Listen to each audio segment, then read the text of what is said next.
Menghampiri pukul 10 malam. Alhamdulillah, tengok ni. Pukul 10.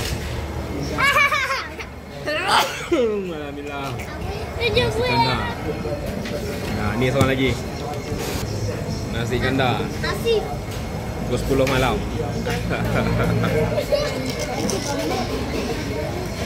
Yang ni semua nak roti nan je. Roti nan cheese. Tu roti nan cheese kat situ je. Ni akak kat roti nan cheese je. Air Hanis. Ni air Hanis. Tengah menikmati sedapnya nasi kandar. Sedap ke? Kuah banjir. Kuah banjir tu. Terbaik lah. Kuah banjir. Ayam punya besar tu.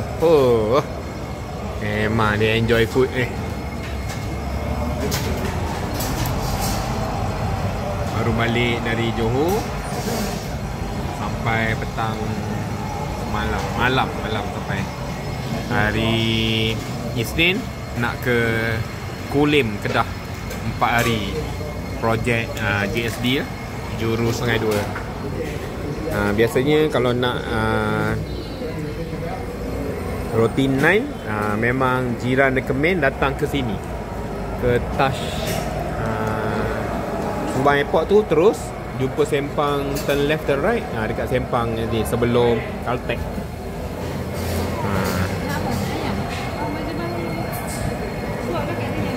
Memanglah terbaik. Ada bola turun.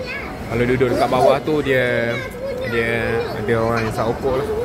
Jadi kita duduk dekat atas. Kata okey dah, sampai dah. Dah sampai dah. Terbaik. Terbaik.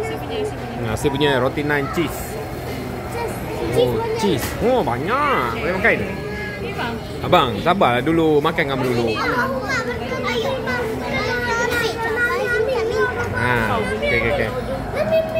Okey. Okey, makan.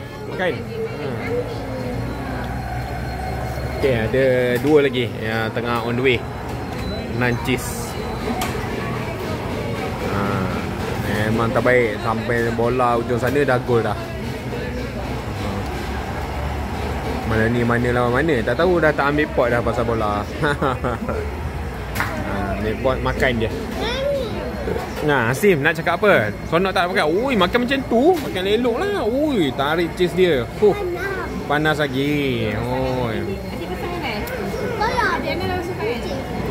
Apa ni? Wakak. Hebat yang akak ni. Tumpah. Makan elok. Akak lagi bangun ambil tu. Ada tengah siap lagi 2 lagi tu. Ada 2 lagi nan cheese. Tu sampai. Terbaik. Okey, satu lagi. Thank you.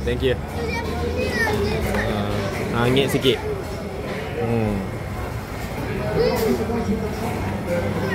Tu dia. Tengok cheese dia meleleh.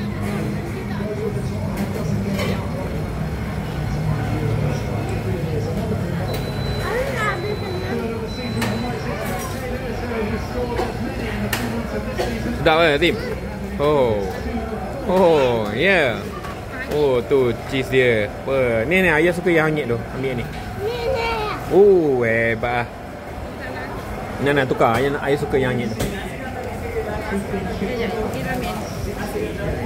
Ni tak hangit tu. Okey. Amat menjamu selera. Last ibu. Harga emas hari ni 591 591 per gram.